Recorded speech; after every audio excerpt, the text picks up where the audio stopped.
mission field, they're just, in public education or private, those teachers, they're just pouring into them. It's their mission, it's their passion, and yeah, it's great to see. We see it more one-on-one in a Christian environment because of the smaller class size, and you're just able to do so much more, but that passion and that mission that they have is fantastic. Yeah, and like I said, I think, again, it doesn't excuse from the parents discipling at home. Absolutely. No, we're not saying that at all. Like, we're not saying the Christian Academy takes the role or the church takes care, like, hey, we just, drop off the kids, I get a free night to go out to do errands. That's not what I'm saying. We're not taking that over. No. But there's so much of that in public education as it is. There's parents just dropping their kids off, and it's a 7 or 8 hour babysitter service.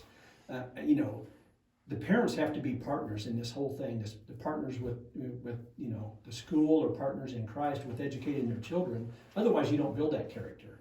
Yeah, and I think it's amazing too. I'm just thinking about what I learned in high school. It's like more than a decade or so it's been. But like, I remember learning that back in the days, how people process and gain information was first the church. Yeah. Second was their family. And third, it was like maybe some kind of coach or whatever, a mentor.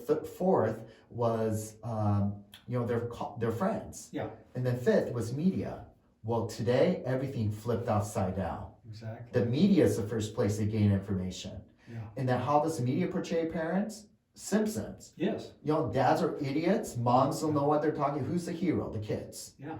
Second is their friends. Yeah. I don't want my daughter asking Lucy, hey, I'm interested in this boy. What should I do? No. Well, let me give you a wise wisdom. I don't want a 6-year-old giving it input. I want her to come to dad. Yeah. And then maybe a coach, maybe a teacher. Yeah. Right? And then fourth, the family, and fifth, the church. Yeah. So we are trying to flip that upside down, say, no, the church is the primary teaching, training, equipping, and then the family, because we believe that's a core disciple making, and then maybe teachers, education, and then maybe your friends. Yeah. But then, and then the media outlet, Twitter, Facebook, Instagram, Snapchat, whatever, right? Yeah. Yeah. So I'm just kind of reminded it as well as we're thinking about that. Absolutely, you're right. Yeah, the abnormal has become normal.